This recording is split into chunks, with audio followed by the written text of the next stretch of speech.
In our headlines on this Wednesday afternoon, March 13th, here in South Korea. Professors of medicine at 19 colleges across the nation will decide whether or not to resign en masse in a show of solidarity to junior doctors currently protesting government plans to raise medical school admissions quota.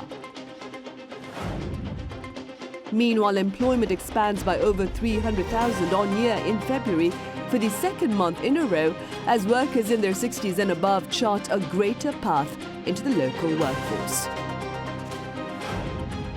And over in the US, the consumer price index accelerates 3.2% on year as well as 0.4% on month in February, and Wall Street responds positively with the S&P 500 closing at a fresh high.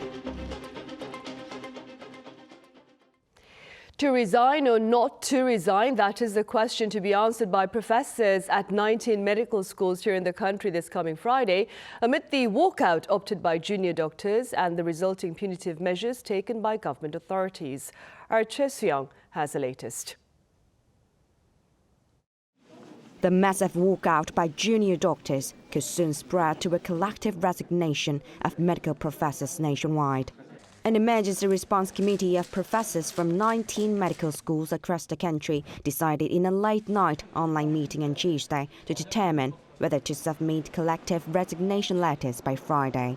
Those schools include the so-called Big Five hospitals in Seoul, such as Seoul National University, Yonsei University, and Catholic University. In the statement released after the meeting, the professors said they would protect the trainee doctors from legal actions by the government. Also, they would stop the government's plan to expand the medical school quota. Meanwhile, Kim Tae-gu, the chairman of the Emergency Response Committee of the Korean Medical Association, underwent intense police interrogation at the Seoul Metropolitan Police Station for over 14 hours from Tuesday afternoon.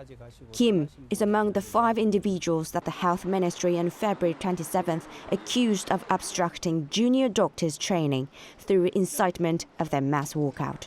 After interrogation, he said the government's strong stance is regrettable and the walkout of trainee doctors is entirely voluntary. The current situation, sparked by the government's plan to increase medical school enrollment by 2,000 places, has been ongoing for 4 weeks. Choi Soo-young, Arirang News. And staying with government measures, officials have pledged to ease the workload on junior doctors at medical centres and to balance out patient flow via better financial support for smaller hospitals. Our Shin Yeon explains. The government's plan is to change the current medical insurance system based on hospital size. During a cabinet meeting on Tuesday, Prime Minister Han Duck-soo announced the measures to increase financial support for smaller specialty hospitals. Currently, hospitals in South Korea are categorized into primary small clinics, secondary specialty hospitals, and tertiary comprehensive hospitals. Han stated that the government will calculate insurance fees paid based on the medical capabilities of each hospital, not based on their size, to normalize the current healthcare system, which relies heavily on junior doctors. He said the current system gives the largest 5 hospitals in Seoul more support, regardless of their actual medical performance or achievements. Some small, specialized hospitals currently treat patients with severe problems at the same level as tertiary comprehensive hospitals. The government aims to reduce excessive dependence on junior doctors and is moving forward to establish an effective medical system. Moreover, the Ministry of Health and Welfare will strengthen its assessments in hiring medical personnel for new medical institutions, doubling the number of specialists compared to trainee doctors. The inconvenience in the medical field due to the departure of trainee doctors reflects a distorted reality that overly relies on them. In top-tier hospitals, the proportion of trainee doctors is about 40% and is abnormal when compared to countries such as the United States and Japan, where it's around 10%. The ministry will also support national university hospitals and regional training hospitals in hiring more specialists to reduce the workload of trainee doctors, allowing them to focus on their training. It added that for specialists, long-term contracts will be promoted over the current customary practice of one-year short-term contracts to stabilize their employment environment. The government will hold a meeting on reforming the healthcare system, including discussions on increasing insurance fee payments and expanding the employment of specialists. 신예은, Arirang News. On the labor front, Korea's employment rate stood at 61.6% last month to mark the highest for any February since data collection began in 1982. Our Park Gonu covers the latest findings. South Korea's job figures jumped by over 300,000 on year for the second consecutive month in February. According to data released by Statistics Korea on Wednesday, 329,000 jobs were added to the total employment figure last month, compared to a year before, bringing the total working population aged 15 and above to over 28 million.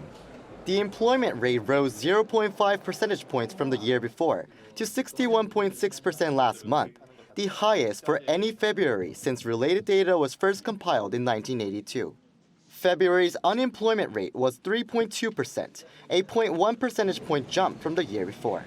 In February, ongoing increases in total employment were seen with additions in sectors including public administration, IT, and science. Manufacturing was another area where jobs were added for the third straight month, while the agriculture and fisheries, education, and real estate sectors all saw decreases. Those aged 60 and above mainly drove the increase, with nearly 300,000 additions to the workforce from that age group in February. There was also an increase in the number of workers in their 30s and in their 50s. Groups including those aged 15 through 29 and people in their 40s saw job figures fall on year by more than 60,000 each last month. Park Gonu, Arirang News. Korean businesses will also be granted subsidies by the U.S. government under its CHIPS Act. Now, this is according to Seoul's trade official Chung In-kyo, addressing reporters upon arrival in Washington on Tuesday. He added that the size of the subsidy remains uncertain, but that a related announcement will be shared by U.S. authorities later this month. He also sought to put to rest concerns about potential downsides of the deal for Korean businesses. Pundits say the U.S. CHIPS Act essentially seeks to strengthen American competitiveness in the global chip industry. And in the U.S., inflation accelerated 3.2% on year and 0.4% on month in February amid higher prices at the pumps and for housing. Our Lee Seung-jae reports. According to the U.S. Commerce Department's Bureau of Labor Statistics on Tuesday, the U.S. Consumer Price Index rebounded slightly in February and remained stagnant in the low 3% range. The latest data showed that U.S. CPI rose 3.2% compared to the same month a year ago and was up 0.4% from the previous month. U.S. inflation peaked at 9.1% in June 2022 and has since slowed down, fluctuating in the low to mid 3% range since June 2023. Meanwhile, excluding volatile food and energy prices, core CPI rose 0.4% in February, up 3.8% on year. Both were slightly higher than market expectations. The increase in energy and shelter prices accounted for more than 60% of the total gain. However, despite the slight rise in the U.S. consumer prices and the prospect of the U.S. Fed freezing its key rates further, Wall Street reacted positively to the latest CPI data, with the S&P 500 climbing to a new all-time high during Tuesday's trading session. The S&P 500 rose more than 1% on the day to close at 5,175.27, breaking the previous high set just 3 sessions ago. The Dow Jones ended trading up 0.61%, while the tech-heavy Nasdaq rose over 1.5%. According to a senior investment strategist at U.S. Bank Wealth Management, rising inflation is an indication that consumers are doing well and that the slight rise in the CPI isn't affecting investor sentiment. Lee Seung-jae, Arirang News. Extravagant wedding costs have been cited as one reason behind the public reluctance here to tie the knot. Well, government authorities are now taking some related action. Our Lee Soo-jin has details. South Korea will make it mandatory for wedding-related businesses to disclose their prices starting next year to improve transparency in the wedding industry. That's according to plans targeted toward young South Koreans announced during an emergency economic meeting led by Finance Minister Choi Sang-mok on Wednesday. In the wedding sector, measures are being prepared to make it mandatory for businesses to provide information on prices for marriage-related goods and services that consumers can easily understand. High wedding costs have plagued prospective couples for a while now, with numerous accounts of overspending due to the lack of information about various wedding services. To address this, the government will from next year require firms to disclose prices of wedding-related goods and services, such as dress and venue rentals and wedding photography, on the Korea Consumer Agency website.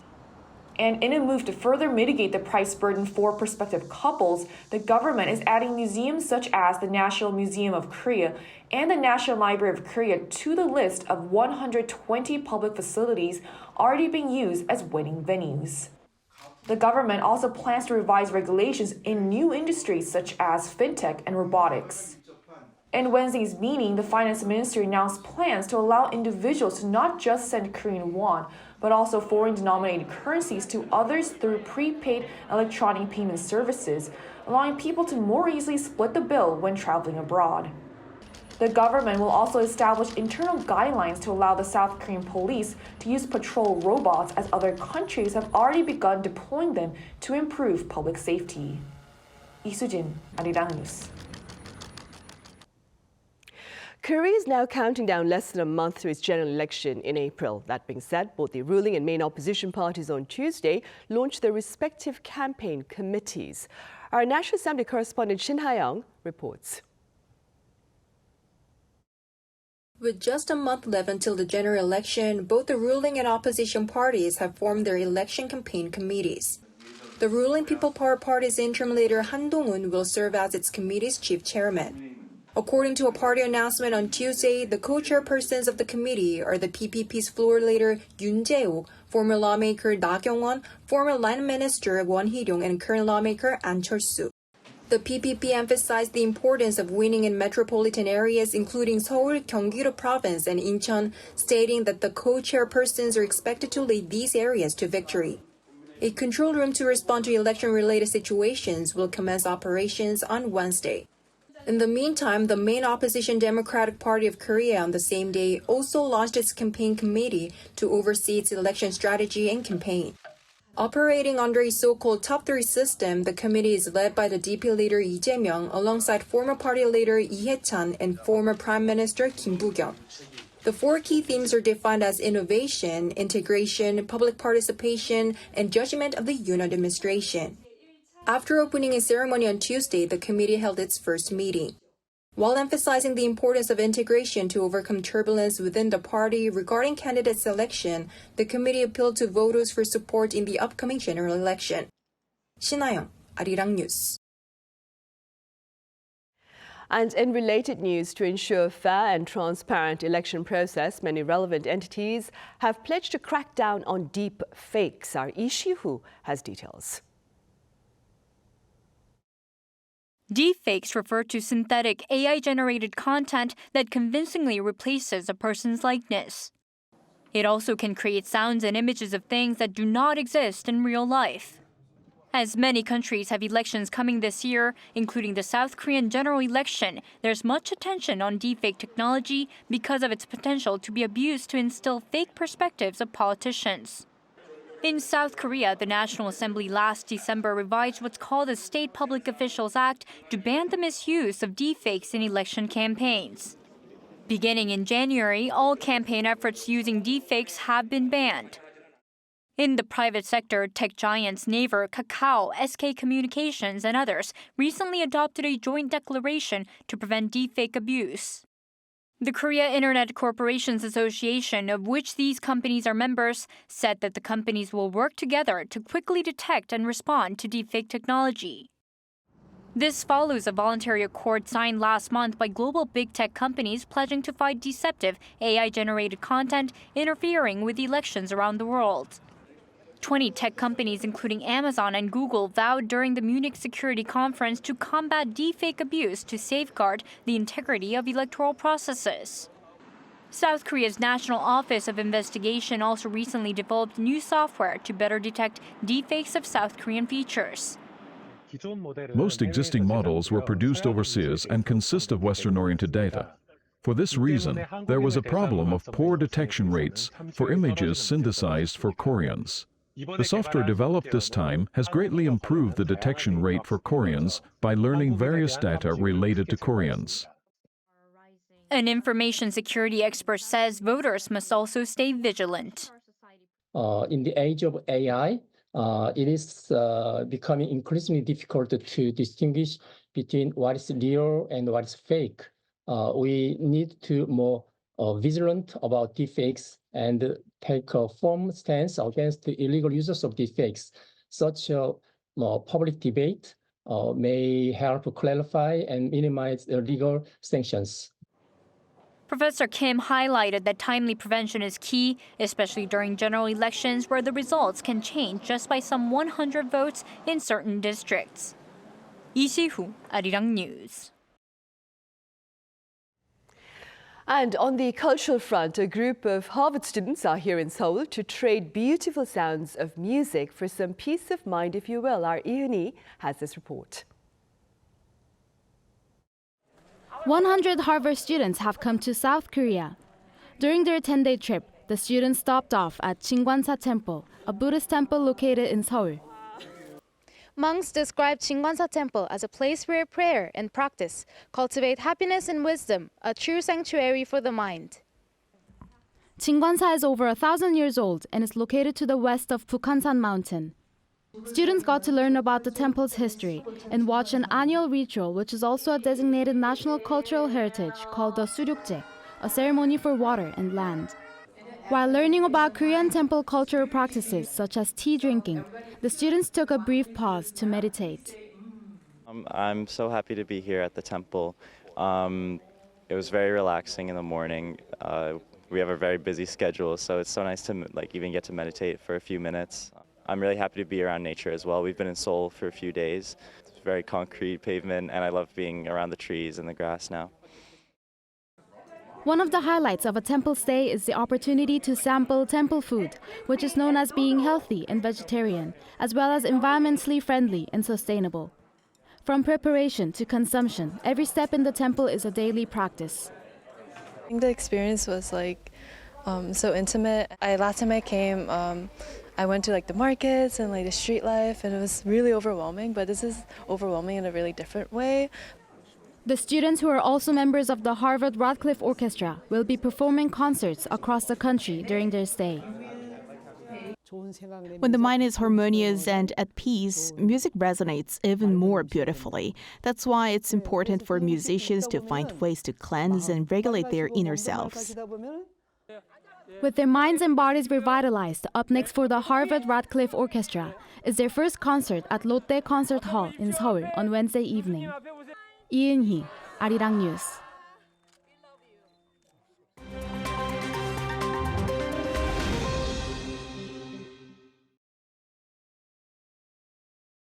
Let's take a look at the latest news in the world now. First shipment of aid set sail for Gaza since the outbreak of war following attacks from Hamas on Israel on October 7th. The Open Arms, an aid ship carrying 200 tons of relief supplies for Palestinians in Gaza, set sail from Cyprus on Tuesday.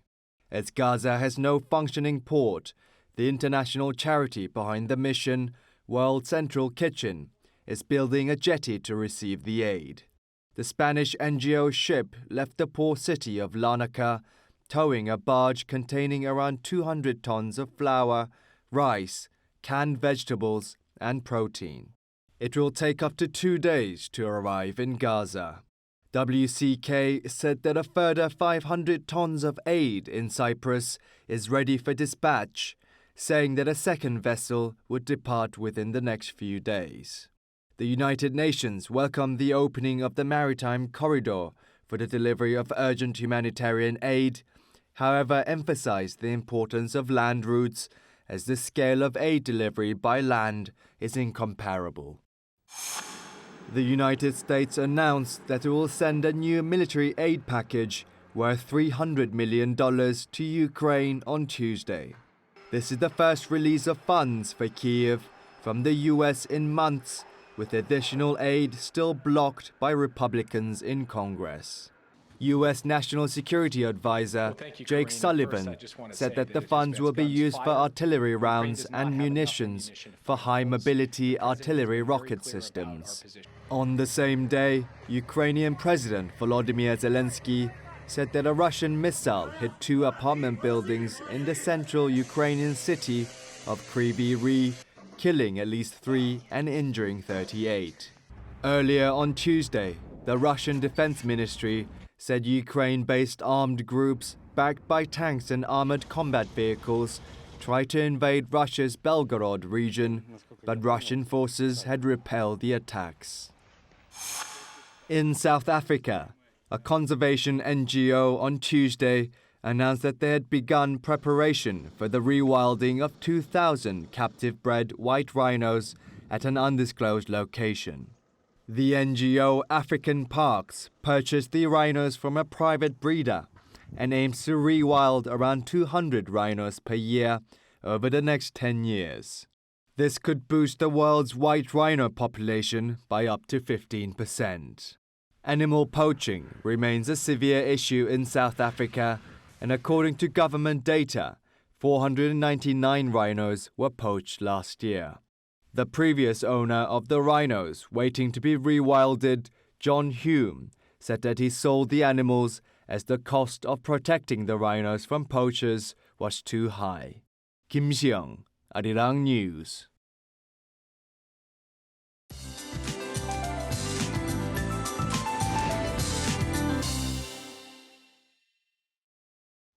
Good afternoon. Today looks to be more calm and comfortable under brighter skies nationwide. We started out the day on a chillier note with highs that should go up to slightly higher than Tuesday afternoon.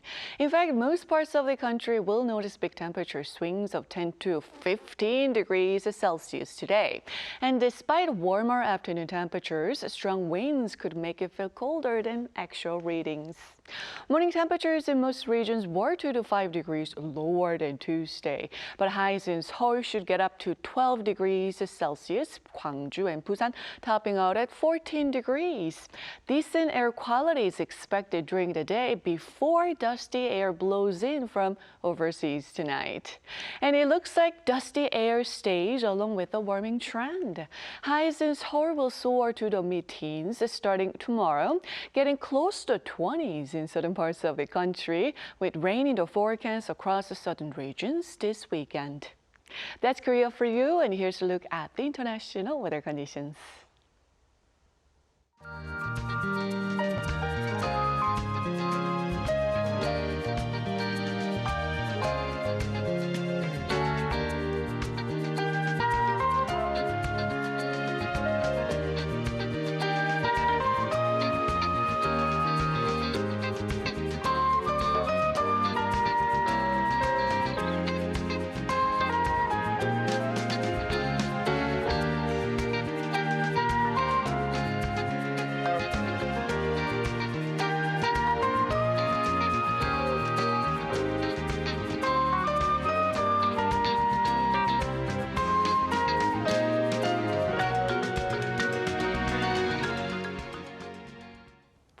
Right, those are the headlines at this hour here in Korea. Coming up right after this break is our daily panel session. Do stay with us.